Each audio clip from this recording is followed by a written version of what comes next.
Tonight I continue with this almost endless series, which is caused by us analyzing, studying the teachings of Jesus. Many years ago, about 15 years ago, I was doing a similar series relying on the first gospel from the Bible, the Gospel of Matthew, and then because it had great impact on people, a couple of years later I did the same with the Gospel of Mark, which is one of the shortest, if not the shortest. And then after about 10 years, 11 years, 12 years, people asked for resuming this series because Jesus is always producing a very strong effect on people, either black or white. Like people either like Jesus, love him for his uncompromising 120% style, or they are turned off by him. You know, we are in the middle of a paragraph where Jesus speaks about the devil as a direct reality, and he says that he is fighting with the devil, and this, this defines our whole life. And if people, there are many people for whom this is one of the biggest elephants in the room. Like, I don't want to assist to some talks where I am being talked about demons, because then some people know that they can immediately identify a lot of demonic influences in their own lives. And then what to do? If you are a marijuana smoker and you say that marijuana is a demon, then basically you have the choice. Either give up marijuana this second and don't touch it again for the rest of your life, or agree to the fact that sometimes I'm dancing with the demons. It's okay. Like, agree to a certain degree of sloppiness or negligence, where you can say, yeah, maybe there are demons, maybe Jesus was right, maybe Swamiji is also right, but you know what, I'm not Saint Francis of Assisi, and sometimes I'm doing some shit in my life, and that's that, and that's it, and then you have to put up with it. Then you have to agree, I'm actually cavorting with the demonic, and nobody likes that, because it makes you whip yourself, it makes you take measures, and then people prefer this soothsaying thing, like, don't tell me anything which I don't want to hear. But that's the most incredible form of lack of discrimination, egoism, blindness. There was I remember a story which comes from the political realm, that in the country where I was born and where I lived the first many years of my life, the first half of my life until now, the dictatorial family, Ceausescu and his wife, they were visited at some point by an Indian guru who was not a very spiritual person, but he was a guy endowed with a form of clairvoyance on Ajna chakra.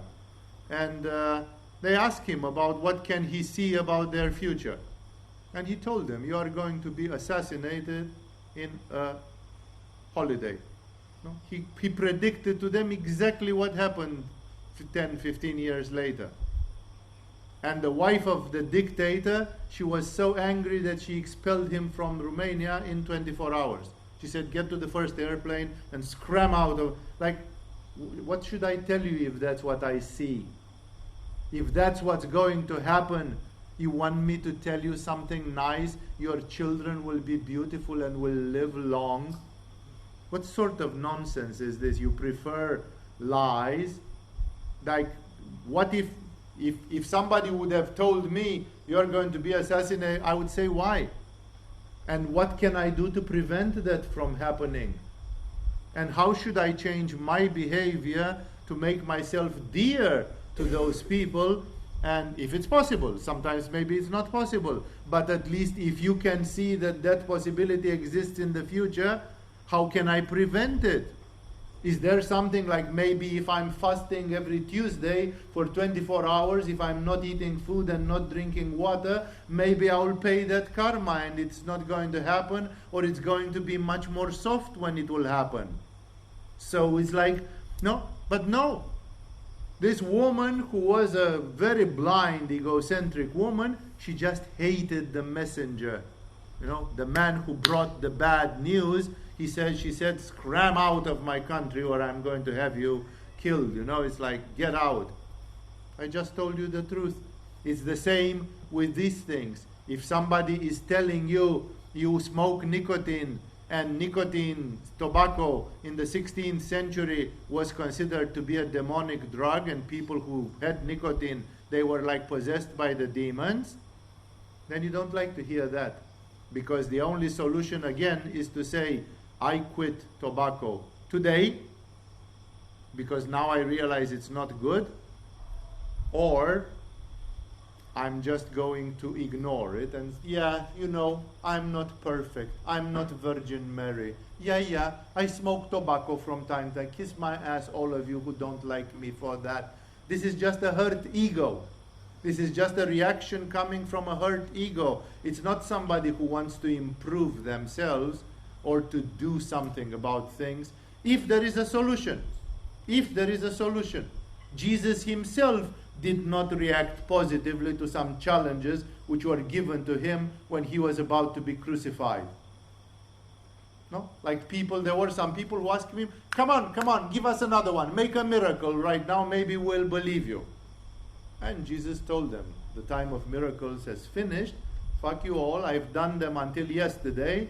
If you didn't see them until yesterday and if you didn't get the message, now you're not going to get anything, because I am not like a tamed bear with a ring up my nose that the gypsy is beating with a stick and makes me dance like in a circus, I'm not a dancing bear to just do miracles because you have a problem with believing me. That's not the way it comes. No? So that's why, yes, sometimes there is no solution.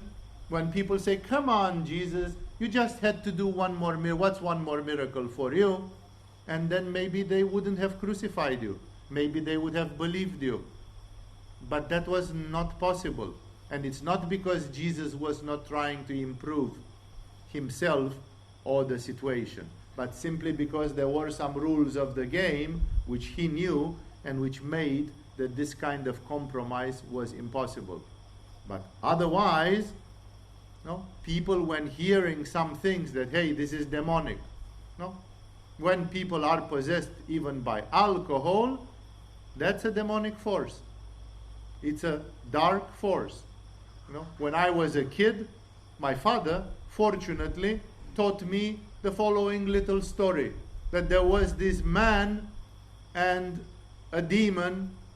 My father was not a very religious person, practically not at all, so this story with the demon was put in a very mild way, like it was not a very spooky, esoteric thing, and he said some bad idea came to his thoughts and said, beat up your mom. And he said, what the heck is this coming to my mind? I shall not beat up my mother, like that's a ridiculous thing to even think. I don't want to do that. I mean, even if I occasionally may be upset at her, I definitely don't want to beat her up. Then the voice came into his mind, rape your sister. He did. What are you talking about? It's like, I definitely don't want to rape my sister. It's like, I don't want to rape anybody, but my sister probably the least of all of them. It's like, what are you talking about? It's like, where do these crazy ideas come from? And then the third suggestion was, drink a bottle of whiskey. And after he drank the bottle of whiskey, he raped his sister and he beat up his mother. That's a very suggestive story. It's a very important story which shows you that actually alcohol is a very bad demon.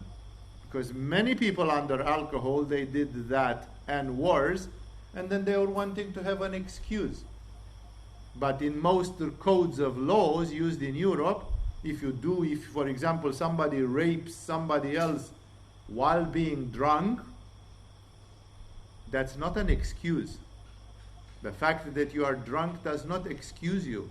The fact that it's not a mitigating circumstance, as it's called in justice language. It's an aggravating circumstance. You get 50% extra punishment because you did it when you're drunk. Because you should be intelligent enough to know that when you get drunk, you can do diabolic things and lose your self-control. And that's why would you want to go there and do that? So, in this way, what we are talking, we are in the middle of a very bitter dialogue here, where you see again and again this. Many people in this New Age subculture, they want us to talk like we are all wonderful and we are all one and everything is nice and we are all splendid the way we are and everything. And every time when you tell them, yeah, but if you smoke marijuana or whatever, you are possessed by some entities, which I did not invent. It's not my statement. It is stated by great shamans who have witnessed this phenomena very clearly. And then, then people are not happy about it. Because as soon as somebody comes with sin, demons, darkness, the only attitude is to have some manipura and to stand against it. To simply say, no, I will not do this. I will not agree that this is happening to me. But this is a combative reaction. And today, the society is so svadistanistic and so loose that most people don't even have this zest to stand up and say, I never thought that coming to yoga, I will discover that we are in the middle of a spiritual war. The very idea that the angels and the demons are fighting for your soul, and the outcome is that you go to hell or you go to paradise, is very disturbing for some people because it makes them stand on their toes. It's like, okay, so you mean I cannot just go in a park and drink 3 bottles of beer and be negligent and sloppy and hippie? No, you cannot. You cannot live your life like that. You should not live your life like that. You should live your life engaged, like on. You are in the middle of a 80-year adventure. You don't know if you had previous lives or next lives. Maybe. In yoga we say so, but I cannot prove it scientifically. If reincarnation would have been proven scientifically, we would not keep arguing about it. Until today, reincarnation, for example, has not been proven scientifically. So you don't know really 100%, like the mobile telephone, it works, it works, it works. You don't need, the demonstration is that mobile telephones work. You use them on a daily basis and they work. It's not an object of faith. But if you had previous lives or if you are going to have next lives, only people who reach at the level of Milarepa and Buddha and Ramakrishna and the likes of them, only those people see the actual truth. And thus, until that time, what you know is that you have an average of 80 years right now. There's probably nobody in this room who is younger than 25, or if you are younger, you are probably not much younger than 25, and that means if you have an 80-year window, the bad news is that 1/3 of it is gone already. For some of you, half of it is gone already. For some of you, 2/3 of it or 3/4 of it are gone already, and the clock is still ticking, and your life is flying away. And then the question is, if I have this window of opportunity, and in this window I could go to paradise or go to hell, have my soul saved or have my soul doomed, if that thing really exists, oh boy, time is short, the problem is really relevant, the problem is important. It's not like, take it easy. What take it easy? The clock is ticking. And the fate of your own soul is concerned. No? You can say, but I don't care, everything goes. But then take a finger, put it on the table, it's my favorite example. Take the biggest hammer in the house and smash your bones to splinterings. and see if everything goes. How can you say that when the slightest pain makes you go to hell and hate everything around you and suffer, and all the life is becoming dark and bitter? Of course you don't want to go to hell. Of course you don't want to experience demonic things. It's completely childish and unaware, the one who is negligent about this and says, maybe it doesn't matter. No? That's what Elena Ceausescu said. Maybe it won't happen that I will be assassinated. Maybe this guy is just eating shit. And she got assassinated. She should have listened more carefully. Maybe she could have become a nicer person, and then she could have been just deported instead of assassinated. Maybe it would have been a lesser thing that happened to her. Instead of getting 10 bullets in her head, she could have just been shipped to Chile or some other place, because some of the communist dictators from Eastern Europe, they took political asylum in Chile. It's not a coincidence that I mentioned that. No?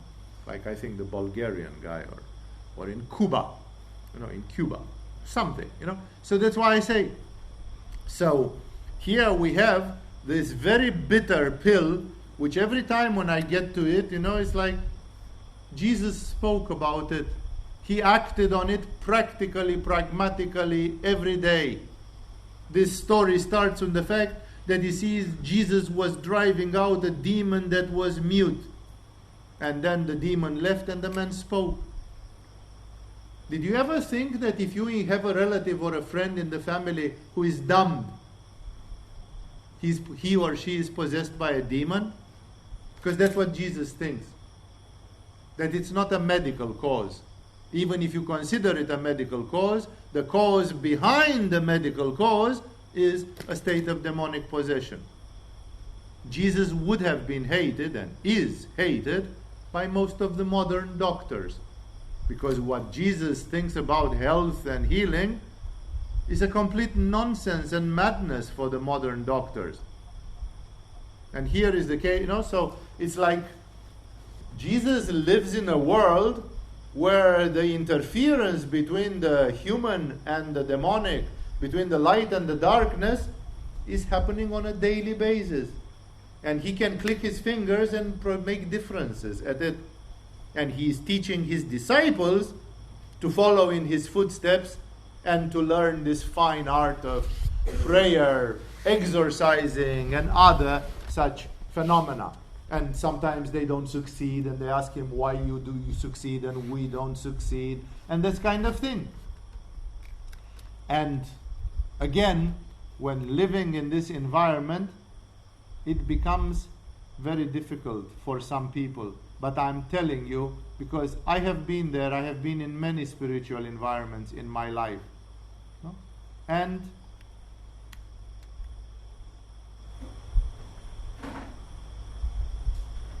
when you have a conflict, your Manipura chakra can choose to stand up and fight or not.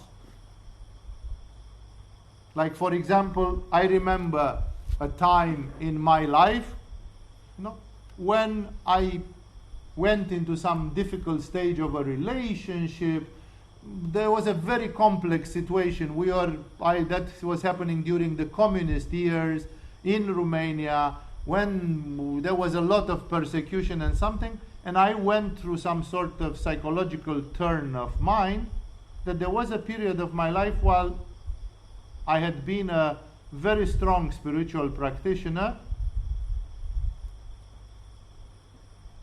and then I felt I could do yoga for you, like in a class, as a teacher. But for myself in my own home, I could not. And somebody tried to offer some sort of psychological solution to it, like, oh, maybe your mother didn't love you and you actually hate you, or some funny stuff like this, which I have never resonated with. Like, it's always been very, very low on my ladder of explanations and solutions to things. And then, at that time, I met with my yoga teacher, who was freshly coming out of prison. He had been put by the communists in prison, and I did not have the opportunity to talk with him. And after he came and so on, after a week or 2 or 3, I told him, by the way, now that you are out, I'm experiencing some funny stage of my life where I feel like I'm paralyzed by this. And he just looked at me, and he said, these are just some fucking demons who try to prevent you from doing yoga because they want to ruin your soul. It made my day. It was healing instantaneously because something in me came and said, some fucking demons. Oh boy, I'm going to do 3 times more yoga tomorrow. It's like just to rub it in their face, But some people are not like that. Some people don't have this Manipura where they go like, there is a struggle on. Okay, let's see it coming. Let's have it coming, Let's fight the battle. No, like they feel challenged by it. If your mother didn't love you when she was breastfeeding you or something, she's just a stupid bitch, and what can you do about it? It happened 30 years ago. Now it's too late to do anything about it, That's the difference between psychology and theology. In theology, you are struggling with demons who are trying to make you go to hell and lose your life uselessly. Then, those who feel responsible, they stand up and they say, I'm not going to waste my life.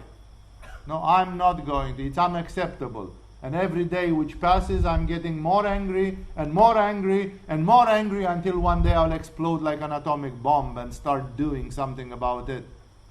So, that's why I say this way of looking upon the world is more on Manipura, is more combative. It's more like I live in a world where I have to make choices and life is a struggle and I have to fight this struggle and I have to win. Others, that's why it's not very popular nowadays, are like, yeah, peace, brothers, and make love, not war, and all that. Okay, then you definitely don't want to hear about the demons and all that, because with them there is a perpetual state of war. And there is no break at any time. So Jesus doing this, the story, I was halfway through this story, and people, after Jesus does such a demonstration, people still don't want to believe.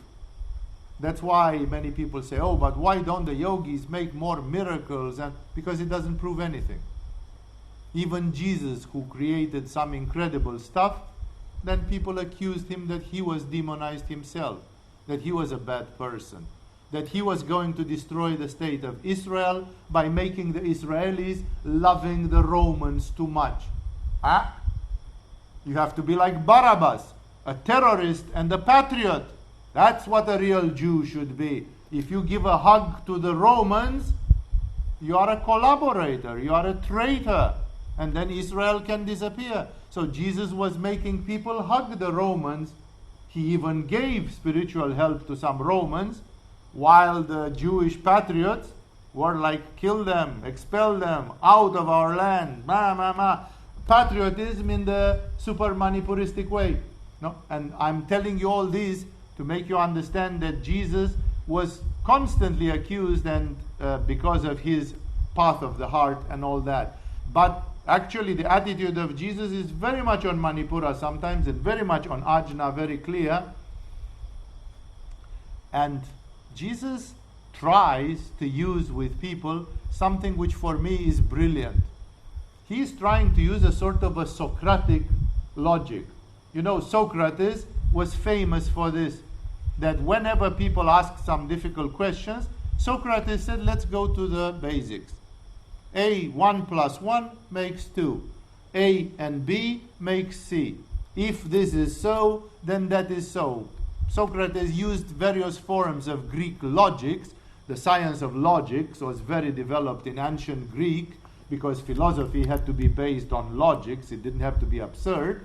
And there were syllogisms and other statements which were like aphorisms, like if this is true and this is true, then the logical conclusion is this one, and it cannot be in any other way. And Jesus is trying to use the same common sense, which pay attention, because this is indeed one of the major problems of today. especially starting with the 1960s when the hippies started smoking too much grass and taking all sorts of mystical doctrines and making a banana salad out of it, people started writing crap books. There is almost no crap book written before 1960 about yoga and spirituality. My goodness, the amount of crap books written after the 1960s is like a tree blossoming suddenly. Hundreds and hundreds of crap literature, which perhaps should have been given to Greta Thunberg so she could save some trees with it, because like all those books are just a waste of energy and paper. Everybody who wanted to write something, they wrote. It's like there is the famous theory, which even I have to fight with it because half of my pupils have read or heard something like this, and it's more that the chakras have the colors of the rainbow. The first chakra is red, the second is orange, the third is yellow, and the fourth is green. If any one of you will ever demonstrate that the third chakra is yellow and the fourth chakra is green, I promise that I will stop teaching yoga as long as this physical body still lives. Because it's completely not true. That's a nonsense.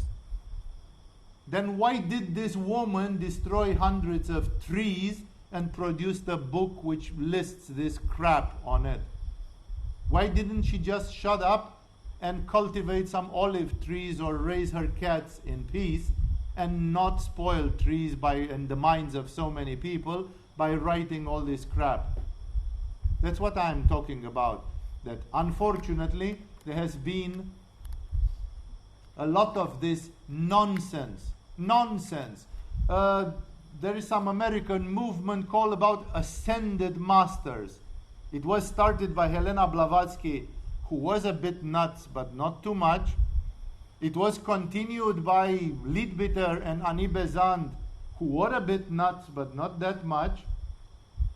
And then it started going really nuts when it reached in the hands of Alice Bailey, who started writing a lot of things which were not verified and not true, because she knew them. No, but they were not coming from tradition, masters, or any reliable sources. And then suddenly, you know how it is in the Hollywood movies.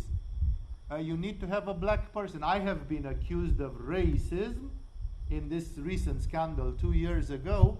There were a few postings who said we think Swami Vivekananda is racist because there are not black people coming to the courses of Agama.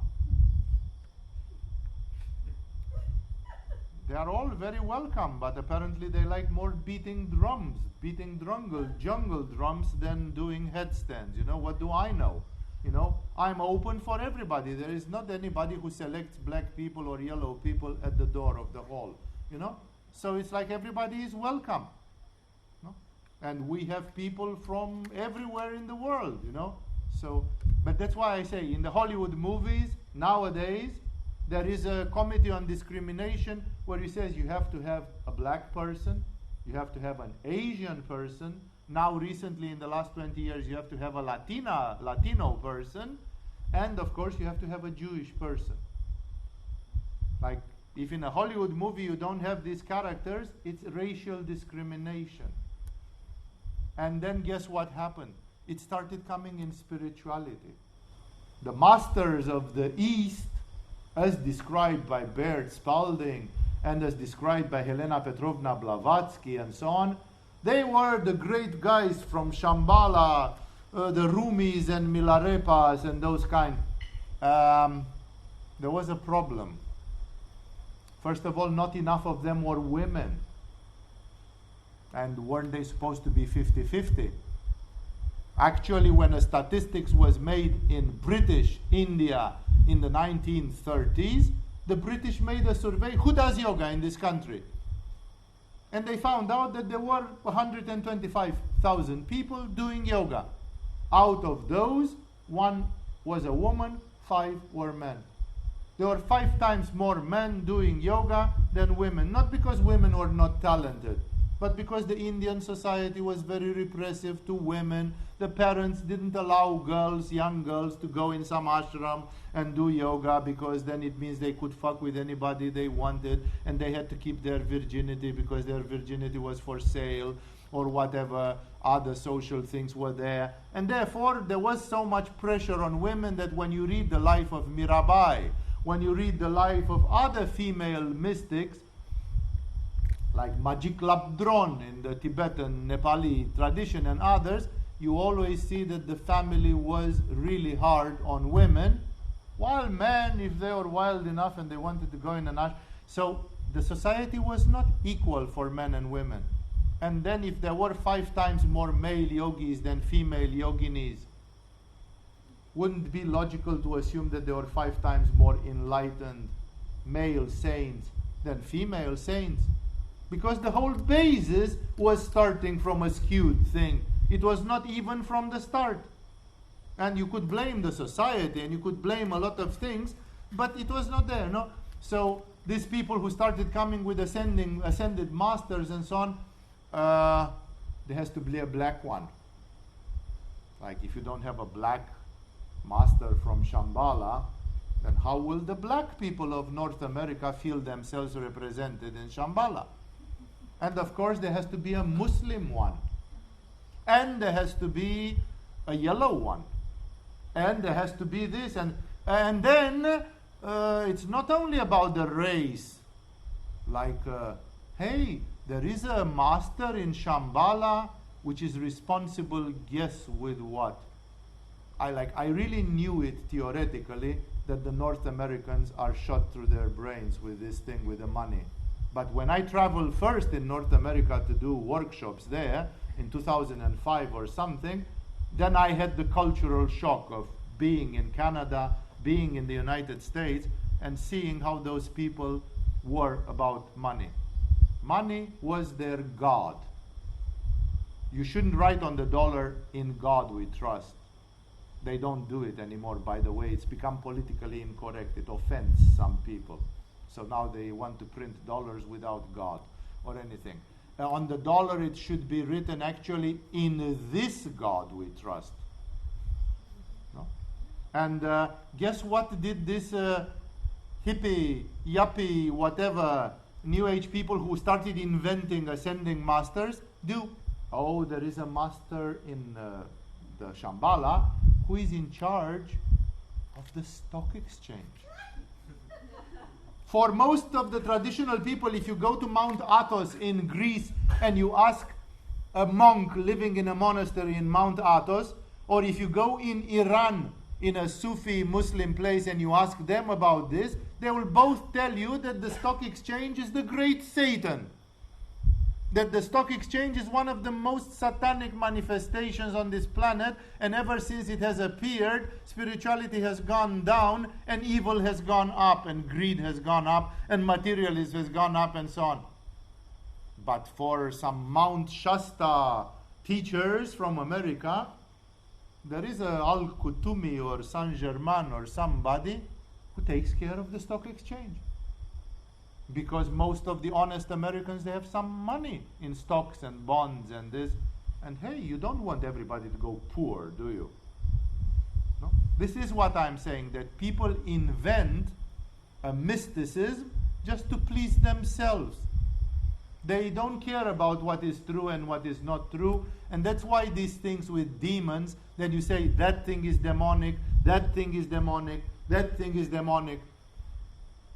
Ramakrishna, he used to say all the time that the cause of pain, every time when people said, this is happening, what to do about this and so on, Ramakrishna had a mantra. He said, the woman and the gold.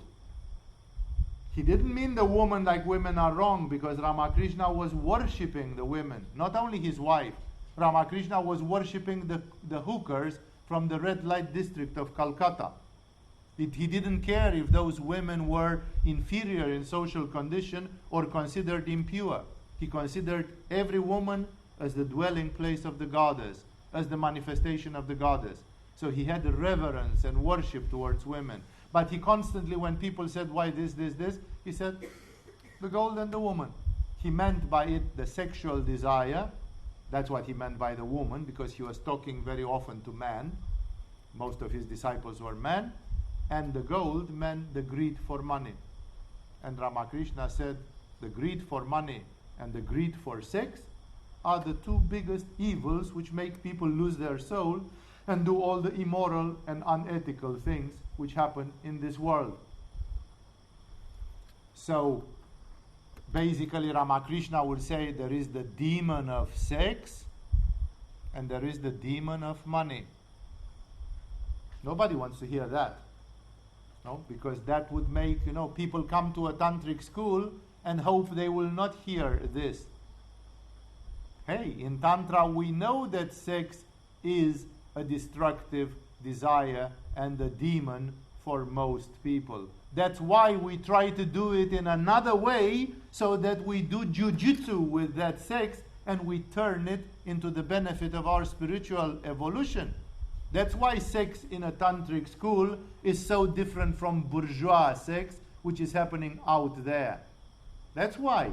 Because sex done in the way of the world is inducing in the person an endless state of desire, like thirst and hunger, and in the end it will make you take the wrong choices. It will make you make the wrong choices. So Ramakrishna was right. It's the gold and the woman. But, of course, different lineages and different teachers approach that in another way. The Christian monks, if you'll ever bother to read the Philokalia, there are 4 or 5 volumes, depending on the edition, of the writings of the old Christian saints, starting with Maximus the Confessor in the 6th century or something, and finishing with recent, some of the Christian saints of the 18th or 19th century. And there, if you read, it's very heavy-duty Christian mystical literature, and it's about how to do your struggle, and so on. And constantly you read that the demons try to stop you from doing your prayer, like you want to do your prayer, and then the mobile telephone is ringing. And then you get busy with something, and in the evening you discover, like in the morning, I forgot to do my prayer. And they say that mobile telephone was a demon who made its synchronicity to ring at that time, to just stop you from doing your spiritual practice. Like there is no coincidence, there is nothing which doesn't make sense. And when you read that, for example, the Christian monks, they say all the demonic things, including the sexual thing that you wake up in the morning and you are horny, because in the morning everybody has a lot of hormones in their bloodstream and so on. That is, what is the root of that? When you start unfolding, when you start unfurling that, what do you find in the end? It's the demon of the stomach. That people eat too much. If monks and nuns would eat to the limit of survival, low protein diet, then they would not have sexual obsessions in the morning. Then they will not be lazy when they would have to do their prayer. So there is the demon of food. Like most people are addicted to this demon. First thing which you should do, you should become Spartan about your food. Don't look at me. I'm not a good example of looking Spartan about the food. But I still have the right to tell the truth. Even a child can tell the truth. I'm not trying to brag here that I am the best of you and that you should follow me. But the truth is the truth, and it has to be respected. This is not, or it should not be, an ego trip. I'm talking about the fundamental principles existing in spirituality, which we all try to deal with. And thus, please be very open-minded when one like Jesus, because some people feel that it's spooky to live in a life where even good food and alcohol and everything and a fucking cigarette and sex and desire and this and that, it's all of it demons. It's like we have been parachuted in hell, and everything which we do is potentially wrong. It's like we are surrounded by potential sins and mistakes that we can do, and in a certain way we will miss the beauty, the freedom. Like, hey, live your life beautifully and freely. That's why the true spirituality is a discrimination for understanding the real from the unreal. Like, both things are true at the same time. But the fact that somebody says, I'm a person who loves food a little bit too much, I'm a foodie, and according to Saint Gregory Palamas of Greece, I would probably be labeled as slightly dominated by the demon of the stomach. Yes. Take it in and live your life with that. See what you can do. Refusing that truth is not making you understand or be capable to adjust your existential condition, just because it's uncomfortable to think about it. I can't look in the mirror anymore. No. Look in the mirror and live with it. A great Mount Athos Christian monk, reflecting this, he said because of this, he said it like a mantra. He said, keep your mind in hell. Permanently keep your mind in hell, which means see where the problems are. Don't be negligent. The hell is keeping you sharp, is keeping you on your toes. You are ready to dodge the bullet. And if you don't know about it, you become slow and negligent, and the bullet will hit you when you expect less. The spirituality is an unentropic struggle. It's not entropy. Entropy, I hope you all know that it means that you let go. You flow with the flow. And that's entropy. But unentropy is the way of the spirit. It means you are going against entropy. You are going against chaos and against disorder. That's what our spirit wants to do. So yes, we are climbing a hill. Both Buddha and Jesus have said the road to virtue is uphill and the road to perdition is downhill. So it's very easy to go downhill. But when you go uphill, you sweat. You have to consume calories. So going spiritual always is an effort, unentropic. Jesus didn't put it like uphill and downhill. Jesus said there is a road which goes to perdition and which is wide and easy, and then there is a road which goes to salvation and which is narrow and hard. So take the narrow path or take the wide path. Both of them are illustrating this, that the spiritual life is a life where one has to make constant effort. And this constant effort is not always easy. Here is a little detail to see how far it can go. There is a saint which I mentioned in one of my lectures in my yoga courses, who is called Saint Mark of Ethiopia. He's one of the most extreme saints that we have heard about, and nothing is left from him except a thread from his beard, which is like 3 meters long, and it's rolled around a piece of wood and has been preserved in some monastery in the Near East. I don't know, don't ask me what monastery. You can go and go to Wikipedia and see who was Saint Mark of Ethiopia and find him and see where his body was never found and so on. So the guy who found him, Saint Mark of Ethiopia, was being served food by angels. Like he didn't even need food. They materialized food for him. When he died, 2 lions came from the desert of Africa and they dug a hole and they buried his body. Lions buried this man. Completely idiotic animals. They were guided by a providential force and they served as undertakers for Mark of Ethiopia. And the list of what this guy could do, he is the one who moved the mountain. He said, are there people who can tell to that mountain move? And then the mountain started moving, just because he said the word. But one thing which I didn't tell was Mark of Ethiopia was naked. He was very hairy like a gorilla because he didn't have clothes and his body had adapted. He had lived alone for apparently for 90 years, and he died at the age of 138. And his body, although he never washed, his body was smelling of incense. There was a perfume coming from his body which smelled like frankincense. He lived in the desert. He didn't have water to wash himself. There was no personal hygiene for Mark of Ethiopia. And when this guy who discovered him, the man who had the last conversation with him, there was one man who met him after 90 years of loneliness.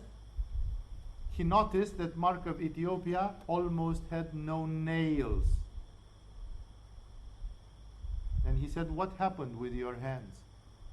And he said, "The devil was trying to throw me out of my cave to stop my spiritual practice, and I was holding like this to the ground in my cave, and my nails, slowly, all of them got broken, like turned over, like this." Everybody who does psychology, that's again the angle of our beloved materialistic psychologist, would say there are no demons, there are no devils. All the conflict was in his own head. Fact is that this man fought with himself or with something outside himself who broke his nails.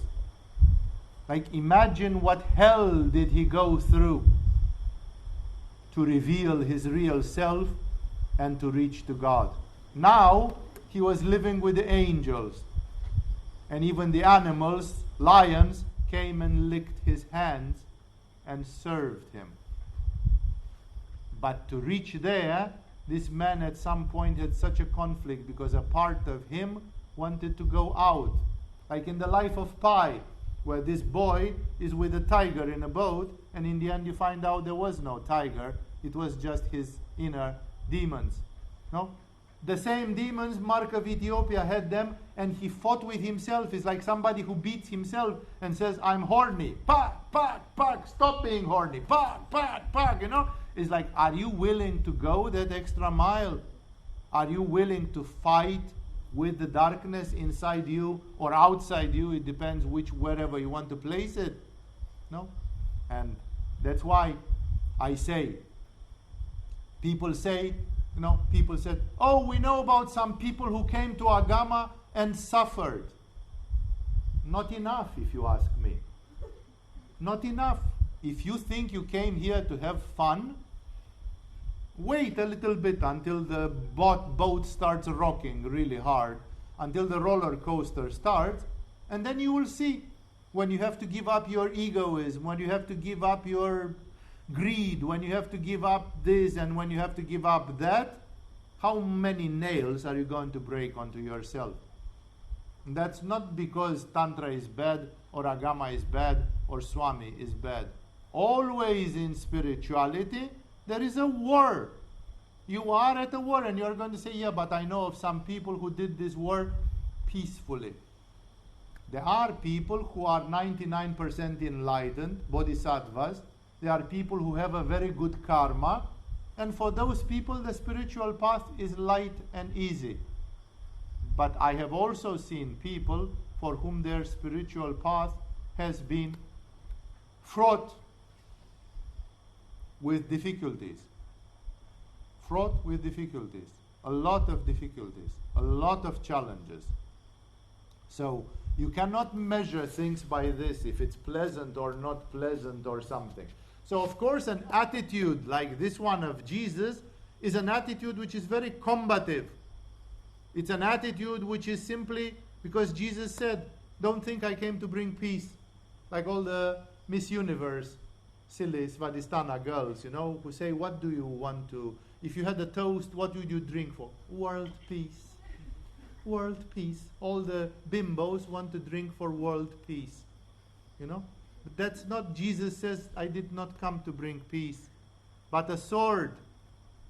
How many Jews killed how many Jews? Because some of them loved Jesus and some of them did not. Jesus did not come to bring peace. He came to separate those who go to the left and those who go to the right. But aren't we all one?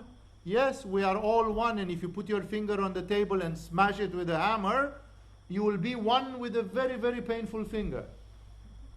So stop this nonsense that being one means that everything is wonderful and everybody is wonderful. It's not true. It's simply not true. So, Jesus is trying to give them a Socratic reasoning. He tries to use common sense. Because as I told you, people talking about ascended masters or other New Age things, they started losing common sense. I remember I went with an acquaintance who was a solid Danish engineer with a swimming pool in the basement of his house and was driving a red Porsche, like an engineer who made big money and who was successful, a member of the Rotary Club and stuff like that. And I took him to one of these alternative fairs in Copenhagen where everybody was coming. And I could see that his face was getting longer and longer as we were going from stand to stand. There was obviously something upsetting this man and making him worried. And then, after we went about 50% of this fair, he couldn't stop himself anymore. He really needed to know. So he pulled me by the sleeve, he pulled me in a corner and he said, Narcis, my name before being a Swami was Narcis. I was not Swami Vivekananda at that time. And he said, Narcis, I hope you realize that everything which is happening in this hall, like at least 80% of it is baloney. And I clapped him on the shoulder and I said, sure, Finn, of course I know. I'm also an engineer. Like, I know that most of these people are crazy and that they are preaching absurd things. The so-called alternative world of today, at least 80% of it is bazako, is baloney. It's just crazy shit being preached. I don't even bother to analyze, like, does it mean that 80% of the people in the alternative world are gaga in their heads? Maybe. Yeah. So, fact is that there is a lot of funny stuff happening, and Jesus is trying to bring them to the common sense. One of the very common sense teachers of yoga, a Belgian guy, very mulatharistic in a way, very André van Liesbeth, who was one of the most proeminent yoga teachers in Europe in the 1950s and 60s. And he was very solid, very beautifully writing, nothing exalted, not like always writing about yoga in a very precise and informative way, practical. And people ask him, who is your guru? What lineage are you transmitting us? And André van Liesbeth gave a wonderful answer. No? He answered in French because he was French-Belgian and he was writing in French most of the time. The yoga magazine and his books are written in French. And he said, my guru is Swami Bon Sens Ananda, which in case you don't know French, bon sens would be the equivalent of common sense in English. So he said, my guru is called Swami Common Sense Ananda. Because most people in spirituality, they don't even have common sense. They are lost into some really funny things there. And Jesus is trying to come up with some common sense thing first. Like, it's like, are you crazy, guys? Don't be stressed if you want to go. Please go, don't worry. It's not taken as an insult or anything. Everybody who wants to stay, stays. Everybody who needs to go, needs to go. It's fine. So Jesus is telling them, it's like you are telling me, because people said this man drove out a demon from that mute guy, but he drove out that demon with some bigger demon. And Jesus is first of all giving them the mantra, the principle, by saying something which you should remember always. Any kingdom divided against itself will be ruined, and a house divided against itself will fall. Even I can confirm to you that in Agama 2 years ago, there existed division. And this just produced the outside events which exploded in our face. That's why, for me now, when I'm doing the new Agama, for those of you who want to come and learn yoga and so on, the first thing which I care is that there should be no division. If you are divided inside Agama, you are not welcome to Agama. Please go and find something which can fulfill your heart. If you are with me, 100%, stay and learn. If not, this doesn't apply to the beginners. We never apply this to people who come to level 1, 2, 3 to our work. Those people don't even know what Agama is. They haven't tasted the quality of our teachings. They don't know how extraordinary is what happens here. And of course, nobody could dare to ask loyalty from people who don't know. But if you have gone a little bit deeper in Agama, then I want to apply this principle. A house divided against itself will fall. Remember this, because there are examples in this world where people had a lot of solidarity and they won, and there were examples where people were divided and they lost a lot. You can see that in countries.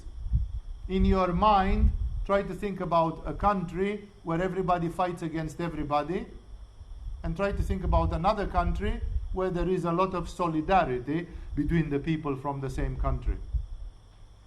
You will have a lot of good answers and see where does it go. So now he comes to the trumps. He comes to the point. Like, this is the principle. If any kingdom divided against itself will be ruined, and a house divided against itself will fall. Are you a house divided against yourself?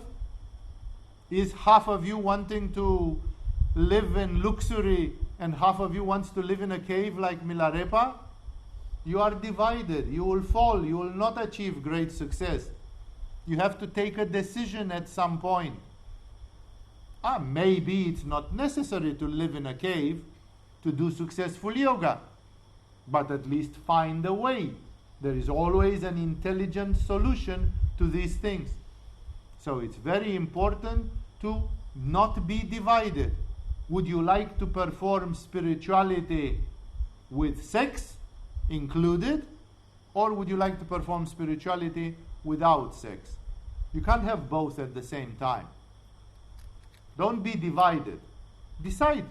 Choose your path and decide. At least you can say, for the next 1 year, I want to do my life like this, like this, like that. I don't know what will happen after 1 year. I shall reevaluate. But right now, I want to have peace and convergence. I want to focus. And therefore, for 1 year, I decide I want to do this. And in this 1 year, everything is flowing wonderfully. In NLP and modern mind programming, affirmations, and this is called contradictory signals, that you are giving yourself conflicting signals. There are people who see the video called The Secret and they say, I want money, I want money, I want money. And then they say, Donald Trump and all the billionaires are a bunch of assholes. You don't want to be rich. Because if you wanted to be rich, you would love and admire the people with money. But the fact that you criticize them, it's like, how are you going to be rich? You are going to be the one billionaire in this world who is not an asshole? Actually, you are giving yourself conflicting signals and you are shooting yourself in the foot. No? There are people who say, money is the eye of the devil. If you are going to read the book of Carson, I think, or the guy who wrote the book who is called The Richest Man in Babylon, one of the basic get-rich type of books, and so on. He says you have to love your money, every penny and every coin and bill, like you love your children. You have to give love to your money, because otherwise they will not stay with you.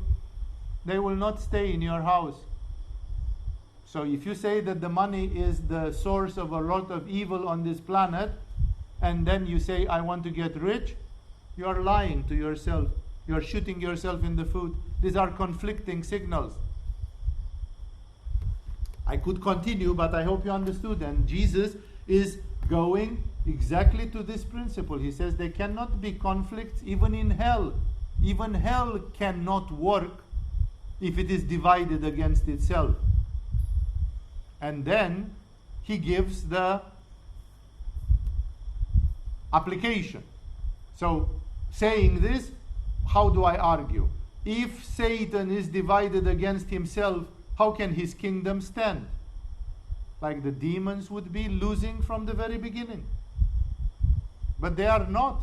There is a soldier-like loyalty even in hell. The demons do the jobs which are given to them by their bosses. There is a military hierarchy. And they obey. And therefore, as you can see here, they accused him of being with Beelzebub, and then he calls him Satan. In Kabbalah, in the Hermetic mysticism, in the Gnostic Christianity, in Sufism and others, as well as in the Greek mysteries resulted all from all the same Hermetic tradition, there are different names ascribed to these demonic forces. There are even masculine and feminine ones, like Shiva and Shakti, like couples, and so on. And that's why here there is a whole science, but I would not do that in a satsang. That is something which is reserved to people who would like to study a little bit about demonology. This study is very dark and very heavy, and it takes the human mind in very dark places. So Jesus says, I say this because you claim that I drive out demons by Beelzebub, by the devil. Now, if I drive out demons by Beelzebub, by whom do your followers drive them out? No, like other people who do exorcism and who heal demons, by whom do they do it? Why do you say that I do it by the devil? Like, what evidence? It makes no sense. It's not logical. A kingdom cannot be divided against itself. See, Jesus is not trying to give right now some metaphysical thing or to perform another miracle to enforce. He simply tries to use common sense. Like, people, I just made a wonderful healing right in front of you, and all you can say is that I did it by the devil. And it doesn't even make sense logically, like logically, it's a pathetic explanation and excuse. So Jesus, as you can see, he resorts to logics. Socrates, in the Greek philosophy, Socrates is not considered to be a fully enlightened human being. He is considered to be more like a bodhisattva, like a almost enlightened, like a great sage. When you read Socrates, how he was exposing people to their own hypocrisy and lies and this, and then eventually, what happened, I hope, that the Greek government condemned him to death because he was telling too much the truth. And Socrates was always explaining things like Jesus. Like, how can it be? How can you explain? If I do this, then why do you say that? And all that. And Socrates had a beautiful dictum which my first spiritual teacher taught me. I was maybe 17 years old, and this old man who was my first spiritual guide, he simply said, when you go in spirituality, you should not lose contact with the common sense. Because God starts from common sense, and then there is something extra which you can't see, the mystical part, but that is an addition to the common sense. First, everything is making sense. And that's why the way Socrates said it, he said, we cannot dispense of the reason. Even materialistic scientists, when they say what makes human beings different, why do we control the elephants and not the elephants control us? Why we who are small and weak, why are we smarter and stronger? We could wipe out the elephants tomorrow if we wanted. We could finish off the elephants off the face of this earth. So why are we stronger than the elephants? Because man, says anthropology, a materialistic science, man is a rational animal. Man is an animal endowed with reason, and elephants don't have it. So reason is already something unique, and you have to exert your reason. That's why Socrates said we cannot dispense of the reason. The human being, first of all, should be rational, and only on top of that the human being should be mystical, because otherwise you do crazy stuff. You start inventing ascended masters who take care of the stock exchange just because it satisfies some aberrant illusion in your brain that somehow Shambhala has to be concerned with your money or with everybody's money. But if Ramakrishna would be made to ask today, hey, should all the money disappear? If you can make like this, all the money will disappear. Of course there will be total chaos. Total chaos. But for the souls of people, would it be better or not? I guess that somebody like Milarepa or like Ramakrishna, who are hardcore fanatics, they would say yes, let's go for it. Boom. Yes, even if there is chaos happening for the next 100 years, that chaos will be conducive to some new Milarepas and some new Ramakrishnas. We love that chaos. That's why I say we cannot dispense of the reason. Swami Common Sense Ananda is the best guru for the beginners, not stating absurd things. I have had friends who are in yoga, and 5 years ago they were claiming that they were in telepathic touch with a mothership belonging to an alien civilization who predicted that the end of the world will come in 2018. It kind of didn't happen, right? So they made fools of themselves. No? That's what's happening when you haven't met with Swami Common Sense Ananda for a while. No? So that's why Jesus is trying to give them Swami Common Sense Ananda. He says, how can I? The kingdom cannot be divided. How can I divide demons with demons? Because then they are going against each other and they will fall apart. And if I do it so, then others who do it, how do they do it? Why do you say about me that I do it with the devil and others are okay? So then they will be your judges. But if I drive out demons by the finger of God, then the kingdom of God has come to you. No, he says you don't see the perspective. You don't see the perspective. Like, why isn't the human mind ready to accept the greatest idea? Why is the human mind always trying to put down and destroy most of the beautiful, enthusiastic things? It has been said that what you believe makes you. You become what you believe and all that stuff. No?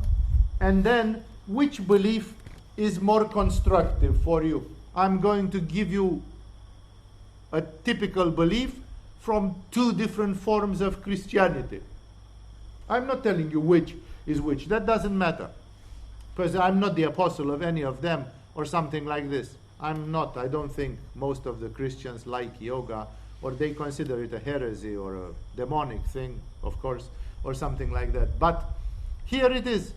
There are some Christians in this world who believe that Jesus was God, Avatara, born miraculously out of Mary, born in a human body, visiting the planet Earth for 33 years, in which he established a new covenant between human beings and God.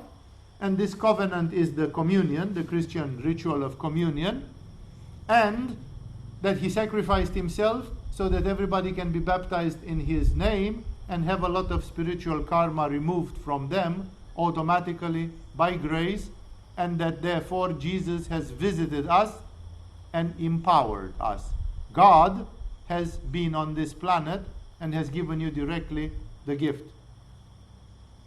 And there is also the idea of some other Christians that Jesus was a carpenter from Nazareth, the son of another carpenter, who was somehow inexplicably possessed by the Spirit of God, and God wanted to do some miracles through him. So this guy raised some dead and walked on water, and was all the time like in the movie of Martin Scorsese or whoever was that, like, huh? Have I done that? Oh shit. You know, it's like he was sort of like some sort of idiot that didn't know what was happening. Like this new series which is in the Netflix, The Messiah or Messiah, where there is some confused young man who looks like a hash smoker, who doesn't know why he is doing what he is doing. You know, he's supposed to be Jesus, but he is a totally brain dead Jesus in some way. No, it's happening, but he says, I don't know what God has in plan.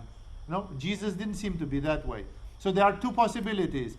Jesus was a carpenter from Nazareth possessed by the Spirit of God, or Jesus was God in a human body who came and blessed and all that. Which one of these is going to benefit you most? Because you cannot establish the truth of it scientifically. And then the only thing is that I vote for this. I vote to believe this. Why? Because 20 years later, I will blossom because I believed this for 20 years. It's a very good belief to put in my head because it's empowering me. It's nourishing me.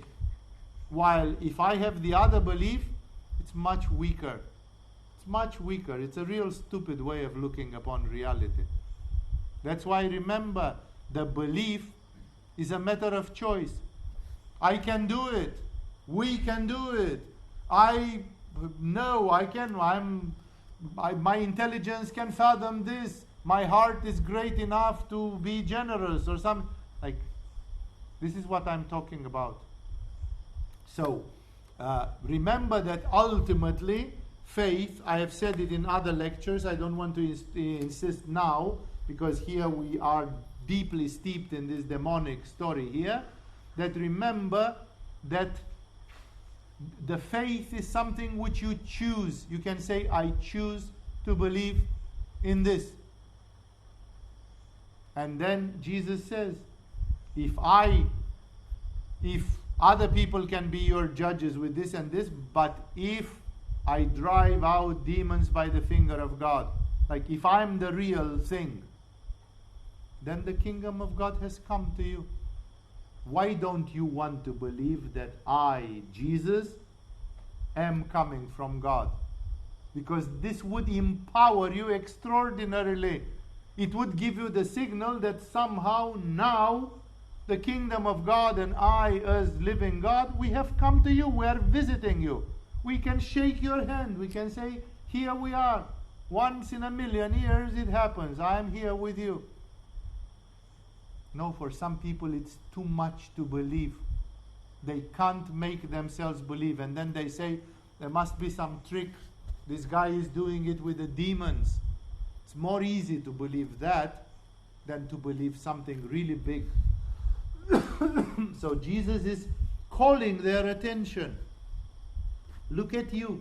You are always choosing the negative part. You prefer to invent something bad about me rather than uplifting your mind and saying, maybe after all this guy is God.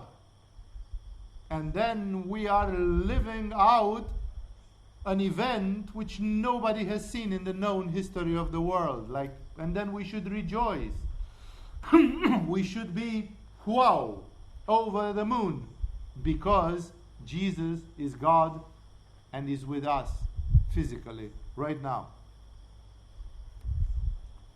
When a strong man, fully armed, guards his own house, his possessions are safe. Jesus now puts it in a different way. If you understand my truth, then you are like a strong man who guards his house. You are safe because there are demonic forces who are coming to go through the back door and destroy your house, steal. This is what people don't understand, that it's a war. It's like there are thieves out there. That's why the Boy Scout mantra is be prepared. The Boy Scouts were fundamentalistic Christians in the 19th century, and the movement of the Boy Scouts meant be prepared because Jesus can come tonight. And then you cannot say, only if Jesus would have come 6 months later, I would have had time to do a lot of yoga and to be clean in my chakras when he showed up. Like this, he passed by me and he looked with disdain in my direction like, you stink. And he went further. And it's just a matter of 6 months, for God's sake. You shouldn't think like this. You should be prepared if he comes tonight. That's why you cannot be lazy and postpone and say, I will do my spiritual practice when I get later. What if Jesus is coming tonight? You are not prepared, and you said, I thought we can do it after the full moon party. You cannot.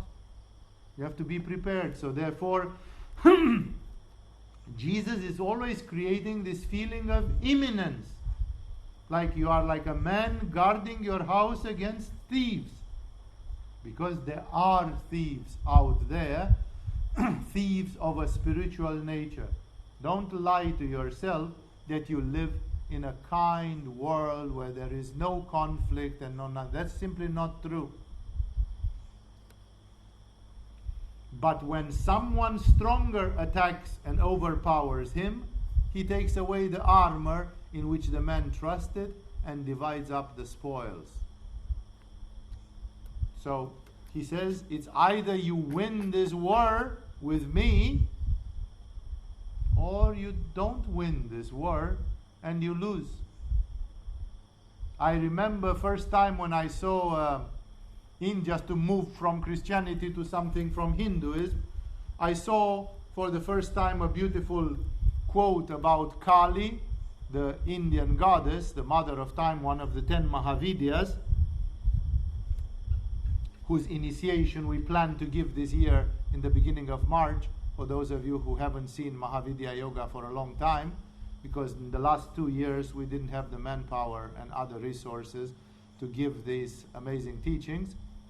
And Kali is a goddess which is to a certain extent frightening, because she's terrible and she represents time and other things which are terrible. Like time kills everything and everybody. Even the pyramids of Egypt, if you give them enough time, they will become dust. Nothing resists to time. Even Christianity and Buddhism, in 1,000,000 years, they will not exist as such. Some new cycles of history are coming. Some new avatars will be coming. Humanity needs refreshment. Time is a killer. So the goddess of time, called Kali, she is presented as being black with fangs like a tiger, smeared in blood, and terrible. She is the ultimate killer of everything, including your body. If any one of you hopes to live hundreds and hundreds of years, first you'll have to convince Kali that you deserve to live hundreds and hundreds of years. If you don't manage to convince Kali, by the time you'll be 80 or 90 or 100, Kali will wipe you out. It's as simple as that. She did wipe out everybody until now, perhaps except a few magic yogis who discreetly survived in the Himalayas or something, but there is no scientific proof, there is no evidence, so that you still live in the doubt of it. And on this presentation of Kali, there was a painting of Kali. I saw it first time in the book of one of my later teachers, Swami Gitananda Giri, and there he took a quote from the scriptures, from the Hindu scriptures, like what's the attitude of the tantric worshippers about Kali, because there are many legends in India with people trying to worship Kali and going crazy and stuff like this, which is a bit exaggerated. Like if any one of you will take the Kali initiation, you will not go crazy, because it's not given in that way. But some people in India, they tried some extreme practices, and they pushed the envelope a bit much, and it was not a harmonious way of doing things. And Swami Gitananda was writing there the following formula. If the spiritual practitioner is unprepared, Mother Kali will destroy him as unfit for evolution. You understand? If you are a fucking pygmy, spiritual pygmy, not literally, I don't have anything with African pygmies. No, if you are a spiritual pygmy, which means a midget, a spiritual midget, then Kali will dance a jig on your head and crush you to pulp, because you need to be reincarnated again and again and again and again and again and again and again, thousands of times, until you become a great soul like Milarepa. If you are not a great soul, you shouldn't go like me, Tarzan, you Kali, because you are not Tarzan. So he said there very clearly, if the spiritual practitioner is not prepared, Kali will destroy him as unfit for evolution. If he is strong and worthy, which is expressed in India by the quality called Vira, if he is a Vira, he may resist Kali for a while. For a while. But only the one who is pure and divine, which is called in India a Divya, a Daivya, both words are used are declinations of the same Sanskrit word. Divya, divine person, like Ramakrishna, sattvic and pure, only that one can obtain the presence and the worship of Kali. So that's why I'm saying all these things, that Jesus says the same. He says, either you win or you don't win, you will lose. The demons will overpower you. And you say, but Jesus, how can you let that happen? It's not a problem. You just lost one battle, but the war is very, very long. So when you lose a battle, you didn't lose the whole war. You just lost this one battle. So Jesus himself believes that it's not just a one try. There's many tries there. And that's why he is not impressed like, oh my God, my grandfather died in sin. So what? He will try again, and after he will try another 15 times, he will die the right way, the good way. There is always another try and another try. So Jesus is very detached about this. He is not like, he says either you are stronger and then the thieves will not prevail, or if someone stronger attacks and overpowers him, takes away the armor in which the man trusted and divides up the spoils. And then he concludes, because what did he mean to say by all this? And this will probably be the final statement for tonight. Jesus says something which is really incredible, and it can come only from one like Jesus. He says, he who is not with me, therefore, because now you say if I'm with the devil or not or something. He says, he who is not with me is against me, and he who does not gather with me scatters. Like Jesus, first of all, says there are not three positions in this universe. With me, against me, and people who don't care and they are neutral. There is no neutrality. You are with me or against me. People who think they are neutral, they are probably against me. It's as simple as that. It's a very tough thing because it obliges people to choose. Like there is no place for a weak reaction in this. Jesus has told them, I'm not eliminating demons with Beelzebub.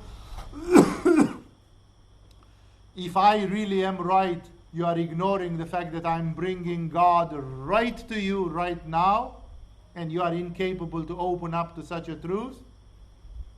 And who is going to be stronger? You, with your faith, or the negative forces, which will overpower you and rob you. And then, he says, in the end, He who is not with me is against me, and he who does not gather with me scatters. It's a very radical statement. Of course, in fundamentalistic Christianity, it is interpreted in a sectarian way. Like if you are a Buddhist, you are not with Jesus. But what if Jesus, the consciousness of God, is the same thing which the Buddhists call the Buddha nature? Then actually the Buddhist, Buddha himself, they are with Jesus, only that they don't call him Jesus because they are not from Israel. They don't know Hebrew language, and for them God, whom they never seen physically in a body, exists, but they have another name, a Sanskrit name, a Pali name, another name for it. So this can be interpreted in a very narrow-minded and sectarian way, like all those who are not Christian will go to hell. Because if you are not with Jesus, it means you are not Christian. But Jesus doesn't mean it like this. Jesus speaks like God. And he says, all those who are not on the side of the divine forces are automatically against the divine forces. That which is symbolized by Shambhala. Jesus could equally well say, if you are not with Shambhala, you are against Shambhala. It is as simple as that. It's valid in every religion. It's valid in every religion, but people say, yeah, but I feel more like I'm with Jesus. When I hear Jesus, I feel more like. And when I read some paragraphs from the Quran, from the Prophet Muhammad, I don't feel like I'm with him. But aren't both coming from the same place eventually? This is the beauty of it, that in the time of Kali Yuga, there is not just one Dharma. The Dharma has been divided in 10 or 20 different currents. There are different religions, major and minor. And Jesus says it's enough for you if you are with one of these. You can see God as coming via Muhammad, or you can see God as coming via Jesus or via Buddha. And don't argue with the people who believe in a different way. Let them go to God via Buddha, and you go to God via Jesus. Or let you go to God via Krishna or Shiva, and let them go to God via the Prophet Muhammad. Your goal is not to make a quarrel with those people. Your quarrel is to choose one of these which is good for you and to be with it 110%. To be loyal to the one which you choose. But the tragedy is that you are with nobody. I remember, it's like first time when I traveled in India, it was in 93, and we go to the Shivananda ashram, and we find a couple. I was living in Denmark at that time, and we find a couple of Danish women, a bit elderly, not super old, and we are happy, like I haven't seen Danes in my circuit in India at that time. And I'm saying, wow, you are Danish. We know we come from Denmark also. We live in Denmark and so on. What are you doing? We spoke Danish with each other. They were very happy and so on. I was together with a group of other Danish people. So, and then I say, what are you doing? They said, we are hanging around here in Rishikesh. And I said, what are you doing? Oh, they said, yesterday we have been to the meditation of Swami Krishnananda. This was a disciple of Shivananda who was doing daily meditations for everybody who wanted to join. And we have been to Krishnananda, we have been to the Divine Life Society, that was the same ashram, to do this and so on. And then I, naive as I would be even today probably, so I was saying, oh, so you are with the Divine Life, you are with Shivananda. Like in Rishikesh, everybody is with some ashram, with some guru, with some lineage, But that's completely a forbidden thing to do in Denmark. Because there you are not supposed to get enthusiastic and belong to something. Nobody is somebody and all that stuff, the Yente law and all the other things, So I'm saying also you are with Shivananda. Like, the form of yoga of Shivananda, the approach of Shivananda, the approach of his disciples, that's what you like most because you told me you've been to meditations. with them, you are attending lectures with them, so you are with Shivananda. That woman stood back like I threw hot water on her. She said, no, we are not with anybody. That's exactly what's happening in a relationship, right? People are afraid to commit themselves. There is no commitment, Why would you be afraid to commit yourself to Shivananda? Or to Jesus? Or to the Prophet Muhammad? The important thing is that you commit, you decide, you study all the 10 religions of the world, you choose the one which fits you. I like Sikhism because the Sikhs have a lot of Manipura and they are very warrior-like, and I want to have a Manipuristic religion. Good! Go and make yourself a Sikh tomorrow. Go and become a Sikh. Join the Sikh religion if that's really something which you like. No? Or I like samurai. I like martial arts. Zen plus Jujutsu. Okay, go to Japan and do Zen and Jujutsu and Aikido. But commit yourself for God's sake, because he who is not with Morihei Ueshiba is against Morihei Ueshiba. It's not only about Jesus, it's valid in everything. Jesus talks from the position of God.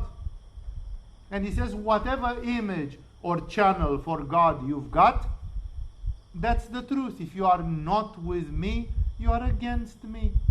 And if you are not gathering with me, you are wasting. This is where I'm going to start from next week, because it's like this is one of the typical tricks of a form of Luciferianism of the West, which is called humanism, which is one of the dominant philosophies in the European Union and in the so-called civilized nations. Maybe you don't realize, but it has been said, I'm not saying that. You can read René Guénon and other great metaphysicians and philosophers. Humanism equal Luciferianism. It's a form of Satanism. What does humanism say? I don't believe, you can find it in Jean-Paul Sartre's play, what was it called? The Master and Margareta or something. Anyway, I forgot right now in which one of them. Jean-Paul Sartre, one of his heroes, defines it like this. He says, I don't believe in God and I don't believe in the devil. I believe in human beings. If you are not with me, you are against me. There is no humanism, there is no middle neutral position. That's a lie and an illusion. If you don't believe in God, you are automatically on the other side of the seesaw. It doesn't work with half measures. I don't believe in God, I'm not a Satanist as well, I'm not serving the devil, I'm just serving the human beings. That's just Luciferianism when you say that human beings are more important than God. Because human beings are created by the Divine Spirit, and there is a dharma, there is a purpose, there is a meaning, there is a goal. It's not an accidental, phenomenal, chaotic, and without synchronicity, and without deep meaning to it. And that's why, that's exactly where Jesus, this is the spirit of Jesus. Whatever you do it 110%. No? There is even I will take it next week, in the book of Revelation of John, the angel of God is saying exactly that in another way. No, like you should not be lukewarm. You should not be in the middle. You should be hot or you should be cold in these matters. And therefore, Jesus throws the cat among the pigeons. It's very difficult. Again, I have lived with spirituality for a long time now. I started when I was early in my life. I think I discovered the first bits of spirituality when I was 16 years old. And ever since, I'm fond of spirituality and I'm trying to do and to find things. And for me, this is an idea which is clear. I have assimilated this idea long time ago when I read the words of Jesus and other such statements.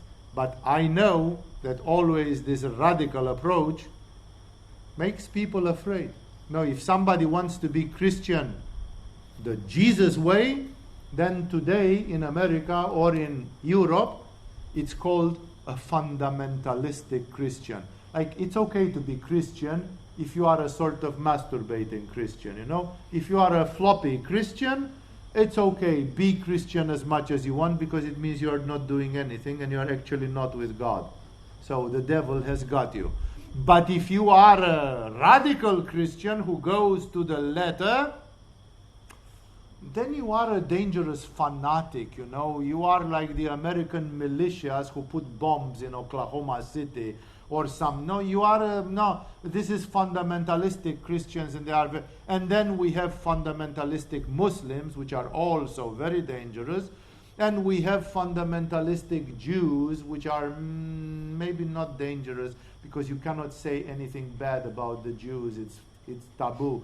It's kinjiru, but they are ridiculous. They are those guys with curls and something, and still fundamentalistic, even Jewish. It's maybe not very dangerous, but not good still, and so on. They are fundamentalistic Buddhists, which also are a sort of fanatics. These are the guys who gave the swastikas to Mussolini and to Hitler, and this fundamentalistic Buddhism from Central Asia. There is something very manipuristic. And then there are fundamentalistic Hindus who go dressed in black and they killed Mahatma Gandhi or so. Every time when you say fundamentalistic, it's like it's wrong. But Jesus is explicitly asking you to be fundamentalistic something. You can be a fundamentalistic yogi, accepting all the religions as coming from God. And find a peace, find a common line between them, as we try to do in a satsang like this, to show you that there is a common truth. It's not a sectarian truth. There is a divine truth behind all these divisions in different religions. But as you can see, the people of religion, they ask you to follow spirituality fundamentalistically, like strong. Not like, I was doing some yoga. It's like, this is a floppy hand, It's not the way you do yoga. No? It's like it has to have the spirit of power, of do it powerfully. So Jesus simply says, okay, if you are not with me or against me, go to hell for 5,000 years. Then when you have suffered enough, you'll come back and you'll say, you know what, this time we really are with you. It's like we kind of did bite the dust a little bit, and we decided that it was the wrong choice we made 5,000 years ago. So therefore, it's like, no, he tells the same to the Jews. He knows that especially the Jewish priests, while some Jews became apostles, all the 12 apostles were Jewish. The apostles of Christianity were all of them Jews. But while some of them became the greatest Christians in the universe, some of them were not believing. And then the priests, especially these authority people.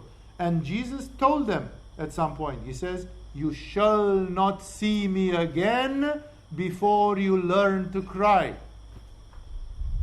It's a prophecy that much of the Jewish mysticism is going in the wrong direction because it does not embrace Jesus. And you are going to say, we can do without that man who came and produced scandal. And Jesus says, one day you will cry so much and you'll come back to me. But unfortunately, you want to bang your head against the wall and suffer, when it would be so easy to pay attention to what I'm telling to you. Because in the beginning, remember, the Christians were Jews and the Jews were Christians. It started from there. Thus, Jesus is fascinating to the world, especially through this. There is no compromise, and I wish you could take something from this strength of Jesus and do it in whatever you do. If you want to be vegetarian, be vegetarian. If you want to be non-violent, be non-violent. If you want to read the Quran in 3 months.